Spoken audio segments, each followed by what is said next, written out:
Welcome back to the Racing Dudes YouTube channel. Today I will be previewing the Grade 3 Fall City Stakes this Thanksgiving on Thursday, November 23rd. We have 9 older fillies and mares in here going 1.1 miles around the dirt track at Churchill Downs. Ignore how I look. I am on break right now. I have to go back to my real job after this. Yes, I am a doctor, if you can see. But yes, we're going to start off. We have the number 1. That is Hidden Connection. If it seems like we just saw her, if we just talked about her, it's because we did last week. We just saw her 5 days ago in the Chaluki Stakes at Churchill Downs. Her performance was terrible. She finished in last place after she was one of the favorites at post time.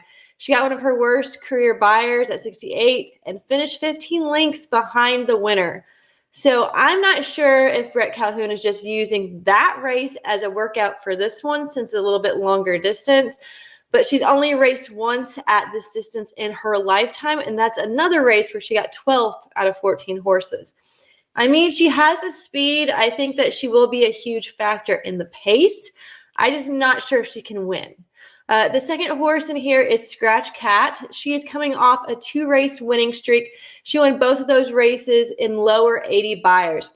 She has raced a few others that are in this race and has beat them, so I do like that about her. Another thing that I want to mention is that she was in the Chuvy this summer at Saratoga where she faced horses like Nest and Clairiere. No, she did not come close to them, but at least she was involved. Another thing that I like about her is look at her workout on October 13th. It's very fast. I think this race is going to have a hot pace, and I think that's going to work out in her favor, especially with 4 horses in here wanting the lead. She's the only true leader in this pack, and I think that that can make it interesting with this horse.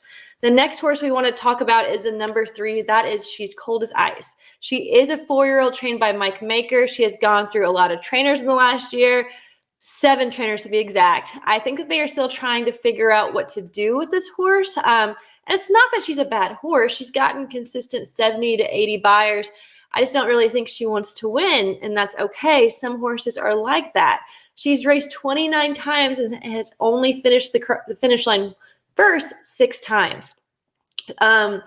She's going to want to stalk the pace, which isn't a terrible thing, but I don't know how I really feel about this horse. The number 4 is Misty Vale. That's another horse for Mike Maker. She's raced 31 times and only won 6, so it's not like her track record is any better than the number 3. I would try to guess that one of these horses, they're going to try to make the rabbit in here for the other horse because they're both stalkers, but neither of them want the lead. So maybe Mike is hoping that one of them can sneak in there and hit the board for him. I mean, her losses aren't terrible. She faced search results and earned an 87 buyer. So I think that she's actually a bit better than the other Maker horse. I'm unfamiliar with this jockey that's aboard her, but he is at 24% this meet. So there's that. The number 5 is Jog Warrior for Dale Romans. This horse is very fast. I think that Dale is sending a rabbit out there. He hasn't won since last October, and that wasn't even a true win. That was a DQ win. Yes, I said it. Country Horse did not win the 2019 Derby. But moving on, I think that this horse is just going out there to shake up the pace, and that's it. Let's move on. Moving on, we have the number 6, Distinctly Possible for Chad Brown. She's lightly raced. Didn't do so well in her last race. Actually, her last 2 races weren't great. But if you look back at May at Monmouth, this horse showed a glimmer of hope getting a 96 buyer in the Serena's Song Stake, beating out Leader of the Band and Shotgun Hottie. So there hasn't been some bright moments with this horse, but it's more of a question, are you going to get a 74 buyer at this race and get a 96 buyer, because that's a huge difference. The number 7 is Music Street. This is another horse that's going to want to sit back and hope for a pace collapse. She isn't as deep as a closer as the number 2, but she's still going to want to be mid-pack and make a move. And looking at her resume, she does much better with these longer races, so she could be one to look out for. And you know Ricardo is going to be very aggressive on her. The number 8 is Xigera. I'm probably butchering that name so bad, but she is your 3 to 5 favorite in here. Anybody who's new in here has never seen any of my race previews. Let me tell you, I am not betting a horse that's 3 to 5 with Julian Leperoux board. She's fast. I get that, but she's not faced two type of competition. I mean, I'm not going to take away her G2 win last month. I'm just saying that I don't think that that win makes her worthy of a 3 to 5 morning odds. And I mean, I think she's very vulnerable in here. She's going to want to go out front. She's going to want to get the lead. So she's going to be trailing behind some of these other horses who are just a little bit faster than her. So they're going to be pushing the limit. And I think that she may tire out. The number 9 is Bellamore. Now, let me tell you, I really do like this horse, and let me tell you why. Look at her workouts.